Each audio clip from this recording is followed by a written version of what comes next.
kasih Mas, ini pertanyaannya sih sederhana, tapi jawabannya kayaknya nggak sederhana nih kayaknya. Kalau bertanya apa yang terjadi pada ekonomi Indonesia gitu ya. Ya, Karena betul. ya kalau asuransi pasti Mas akan bisa menangkap dari ilustrasi yang akan saya ceritakan tentang ekonomi Indonesia. Jadi kita tahu ekonomi Indonesia ini dikelola oleh gimana neranginnya ya? Menteri Ekonomi, begitu ya. Nah, saya melihat kebijakannya saat ini tidak pro ekonomi. Ini saya harus jujur. Jadi di kuartal kedua tahun ini terjadi kontraksi sekitar 12%, tapi sekali lagi, Anda kalau di dalam bisnis jangan melihat 12% itu gede. Itu biasa. Jadi tahun misalnya omset kita turun 12%, omset kita turun 40%, itu biasa. Tidak mematikan negara Indonesia, tidak mematikan bisnis kita, gitu ya. Bahkan turun karena kontraksi, bukan shutdown, itu berbeda, gitu ya.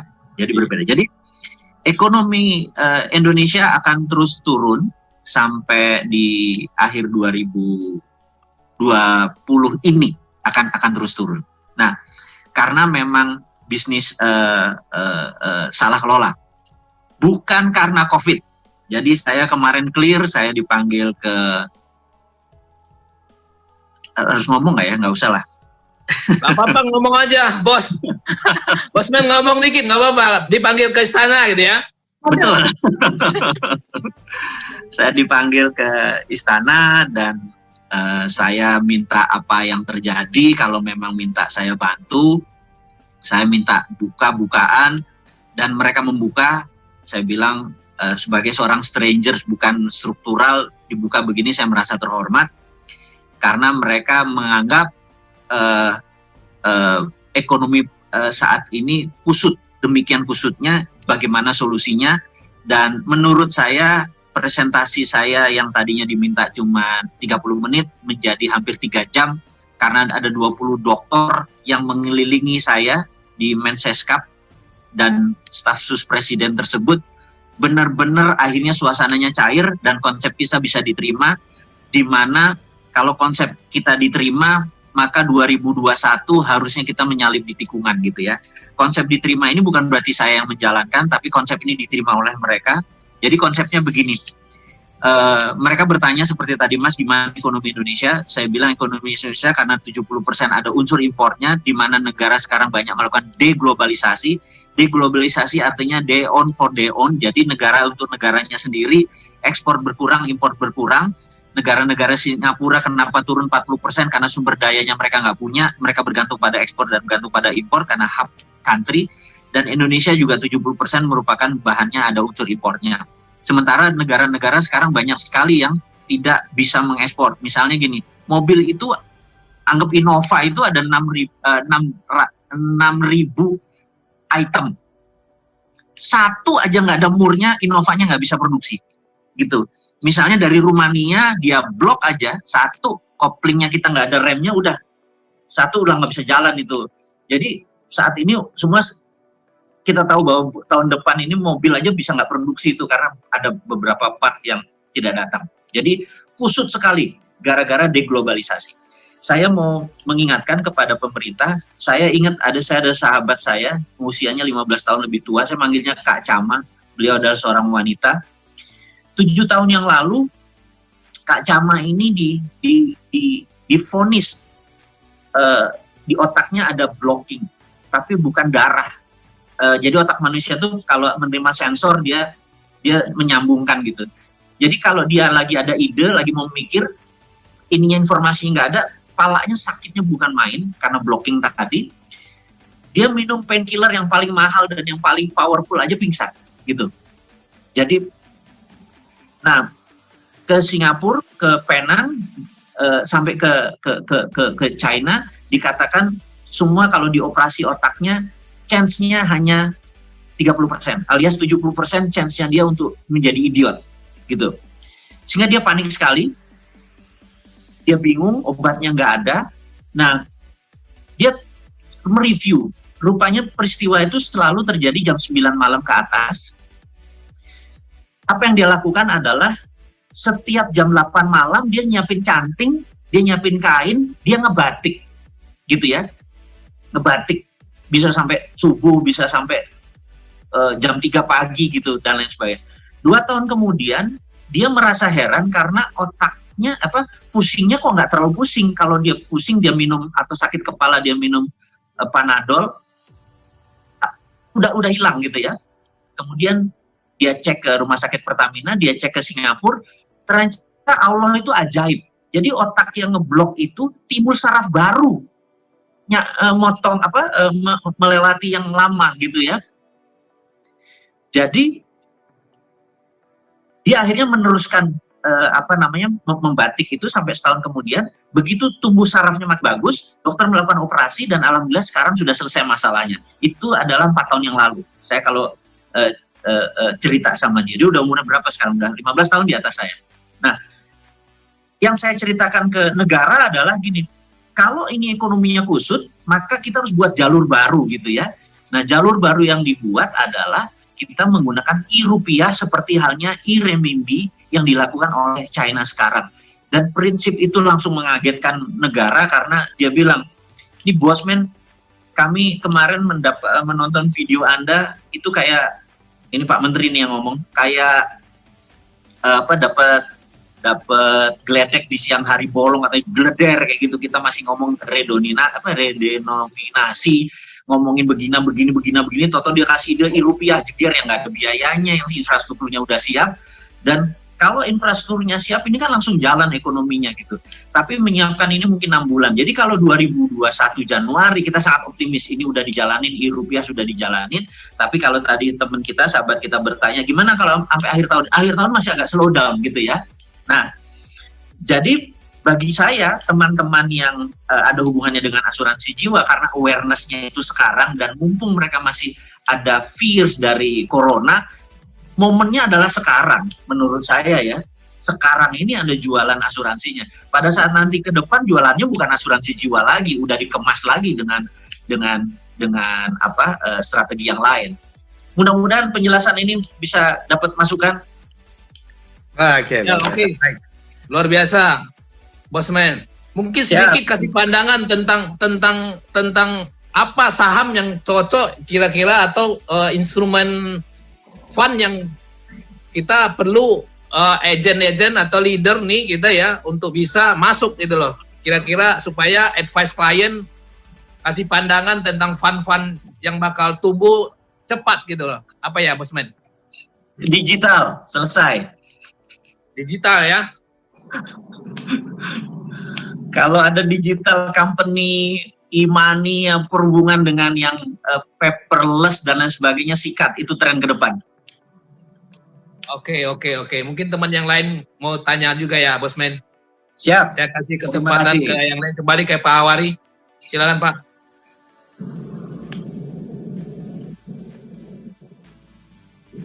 Sorry. Di Prudential ini Pak Mardigu kita juga kadang-kadang memang sebagai konsultan keuangan, nanjurin ke nasabah kalau mau investasi, kan ada banyak fund. Memang benar tadi Pak Mardigu bilang semua bisnis yang lini, yang istilahnya yang lagi oke sekarang itu yang ada hubungannya kan digital ya. Dan Prudential juga alhamdulillah sekarang lagi digital juga Pak. Lagi. Oh gitu ya? Menarik. Ya. Menarik, dan saya pikir satu-satunya perusahaan menurut saya ya asuransi yang kita juga udah siap dengan perusahaan ini. Baik, thank you. Ini ada dari Makassar. Ya, saya ambil kota-kota Jakarta, jauh loncat-loncat kita ke timur kita. Pak Subhan, Subhan silakan Pak Subhan. Siap. Pak Subhan silakan. Assalamualaikum Pak Mardigu. Waalaikumsalam. Ya, salam dari Makassar Pak. Siap. Semoga maksudnya nanti pasukan digitalnya Pak Mardigu bisa besar di Makassar juga nih. Oh, bentar lagi. Bulan depan kita bangun di Makassar. Nanti kita cerita khusus tuh. Mantap. Ya Pak. Pak, jadi gini, saya salah satu maksudnya penggemarnya Pak Mardigu dan sempat beli CD-nya yang kaya, software kaya lah, seperti itu Pak. Ya. Saya tertarik dengan dengan salah satu dari videonya Bapak itu subliminal programming, di mana Pak Mardigu kan cerita bagaimana naik turun bisnisnya, terus tiba-tiba jatuh, banyak hutang apa semua seperti itu sih, sampai suatu training yang berkaitan dengan subliminal programming. Dan sepertinya bagaimana kita menerapkan subliminal programming ini di asuransi Pak Mardigu. Mohon pencerahannya Pak Mardigu. Jadi mendadak ada pertanyaan aplikasi psikologi ini gitu ya. Baik, kalau berkenan saya akan menceritakan sedikit, sangat simpel sekali. Jadi gini, otak manusia itu kalau mendapatkan ilham, mendapatkan ide atau mendapatkan wahyu gitu ya, kalau itu adalah nabi gitu ya, itu gelombang tertentu. Gelombangnya adalah di 4, sekian cycle per second. Saya nggak bisa menceritakan. Tapi angka itu sudah terbukti. Nah, itu disebut namanya medan morphogenetic field gitu ya. Nah, medan morphogenetic field. Jadi kenapa dulu orang mencari wangsit ini, kalau yang Jawa dia suka meditasi atau nyari di kuburan gitu ya, atau tempat sepi gitu ya, atau Rasulullah kenapa ke gua Hiro gitu ya, menyepi gitu. Itu karena gelombang. Jadi manusia tidur itu 3,5 cycle per second. 4 itu udah hampir tidur. Jadi orang kalau rajap-rajap mau tidur gitu ya, 4,1 saya kasih tahu deh gitu. Itu udah gelombang beta itu. Nah, gelombangnya udah di. Nah, misalnya kalau kita di hutan gitu ya, misalnya air tadi gelombangnya 11, kerucuk, terus ada bambu, kring 7, selisihnya 4. Kalau di kota, di Jakarta nggak bisa, baru mau tidur, motor lewat dengan 100 kali itu ya, brainwave-nya gitu ya, sehingga nggak akan pernah. Jadi kenapa sholat tahajud itu malam? Karena gelombangnya harus di 4,17 cycle per second gitu ya, ini ada sainsnya. Nah, sayangnya di dunia ini mempertahankan 4,17 itu susah gitu, sehingga teknologi bisa menciptakan dengan menggunakan binaural program. Binaural itu kiri kanannya berbeda, pakai headset, ditahan di 4,17. Nah, video-video tadi isinya adalah cara memprogram pikiran bawah sadar kita agar dengan di level tersebut dia menjadi levelnya level kaya tadi dipasang. Jadi gini, otak manusia semua sama. Yang membedakan otak manusia satu yang lain adalah softwarenya, gitu ya. Nah, software itu harus dipasang dan itu man-made, bukan God given. Ini Khalifah Phil Art itu begitu versi saya nih ya. Nah, jadi kalau kita pengen bahagia, itu pasang software bahagia. Pengen rajin olahraga, itu ada softwarenya. Kaya ada softwarenya. Kalau tadi idea atau yang 4,17. Nah, kalau kaya itu softwarenya di 4, sekian-sekian. Nah, ini kita nggak sebut karena ini merek dagang ya, gelombangnya ya. Nah, di video tadi kita sengaja pasang di level itu. Sehingga pelajaran-pelajaran itu masuk. Jadi contohnya, orang kalau dapat aha moment itu selalu bersamaan. Contoh, Madame Curie waktu menciptakan dia vaksin ya waktu itu ya, cacar ya dia. Itu hampir bersamaan dengan orang yang sama. Atau gini deh, Thomas Alva Edison yang menciptakan listrik hanya beda 30 menit dari Nikola Tesla. Kalau Nikola Tesla dari Dallas, si Thomas Alva Edison dari New York, cuma beda 30 menit. Jadi Allah itu Rahman Rahim. Kalau dia turunin ilmu itu semua orang nangkep. Semua orang dapat. Nah, itulah gelombang 4, sekian cycle per second atau disebut medan morphogenetic field. Sekali lagi, kalau kita nyari di alam, di zaman 100 tahun yang lalu, 300 tahun yang lalu, kita bisa berkenalan dengan alam. Atau zaman Rasulullah 1500 tahun yang lalu. Sekarang nggak bisa. Kita mencari gelombang itu susah setengah mati. Jadi untuk mempermudah teman kita yang di Makassar, saya membuat program Di mana waktu saya di Australia tahun 2001, waktu shit happen dalam kehidupan saya merubah, saya setel di situ dan saya pertahankan sampai sekarang. Dan teman-teman, kalau mereka yang ingin disetel tadi, ya nonton video tadi supaya kepasang. Ini bukan jualan ya, ini hanya mengingatkan bahwa ternyata science rich itu ada. Jadi kaya itu science, gitu. Dan kaya itu pilihan. Dan program itu bisa dipasang. Sesederhana itu. Ada dua memasangnya. Satu dengan repetition, dengan ikutin Pak Hawari punya nasihat, punya pengalaman, diulang-ulang, ketemu bareng, diulang-ulang, Anda bisa. Atau pakai percepatan menggunakan teknologi, atau kombinasi dua-duanya, gitu. Begitu Pak Hawari, teman-teman, mudah-mudahan menjawab. Ya, benar-benar. Ya, terima kasih Pak Zufan, Makassar. Ya, salam buat teman-teman Makassar ya. Oke, siap. Ya udah masuk sampai ke gelombang ini. Memang ujung-ujungnya saya itu Pak Mardigu jadi pernah mengisi waktu, mencari pengalaman. Saya coba mengorek-ngorek malam hari saya buat buku Pakailah Kacamatamu Kaya Itu Mudah. Oh siap. keren. Jadi memang gelombang itu memang yang namanya kaya itu pilihan, yang sukses itu juga adalah pilihan dalam hidup kita ya Pak. Baik, rekan-rekan tanpa terasa nih luar biasa, makin panas makin seru ini sekarang. Saya tetap akan melihat teman-teman untuk itu ke depan, tapi untuk pertanyaannya, satu pertanyaan saya Pak Mardigu sebelum saya ke teman-teman. Ini kalau kita kembalikan ke perusahaan kita ini ya, Prudential. Kita ini kan kelas billion leader ini. Kelas billion leader. Billion leader ini adalah yang tadi Amel BJ katakan bahwa kelas yang semua orang harus mencapai katakanlah 1 miliar ya, new business. Nah, kadang-kadang ada sebagian kita itu berpikir, berat sekali kondisi sekarang. Gue memang bukan dari orang yang bisa melakukan ini, atau mungkin gue nggak punya sama seperti dia, gue nggak punya ilmu atau pendidikan nggak seperti dia. Nah, kadang-kadang kita masih ada mental block untuk menjadi orang sukses, orang kaya di Prudential ini. Gimana cara untuk membongkar mental block itu?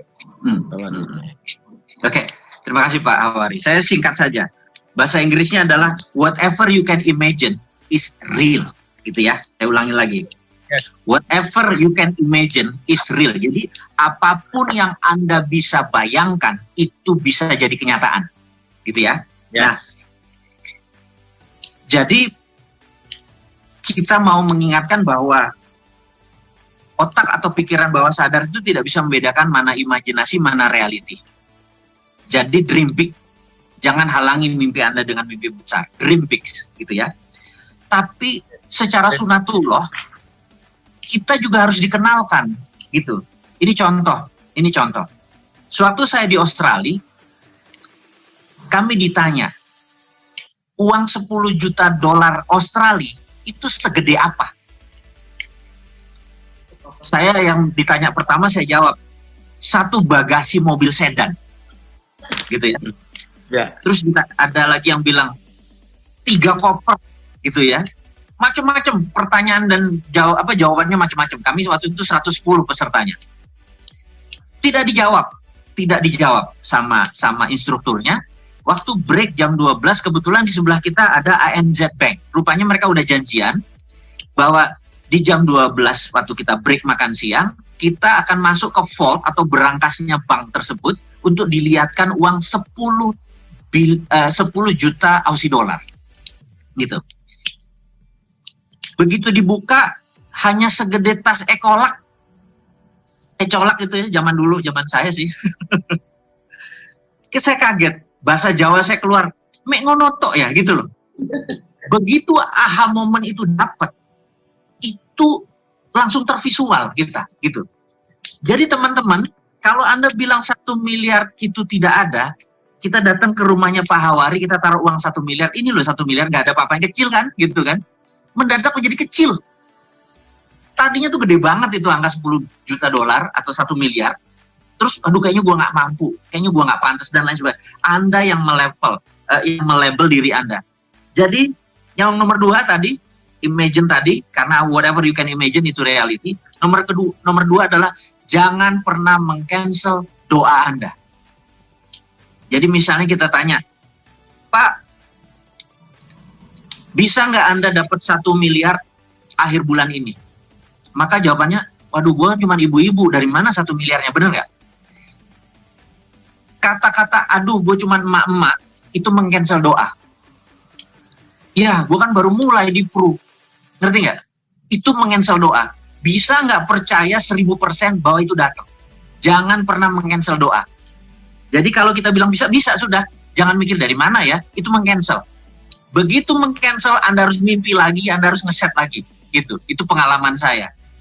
Jadi sebenarnya pelajarannya adalah bisa nggak Anda believe in God 1000% dengan tidak meng-cancel doa. Dengan, aduh kayaknya gue nggak pantas deh dan lain sebagainya. Jadi itu aja pesan saya. Nomor 1 adalah mimpi besar. 2, jangan meng-cancel doa.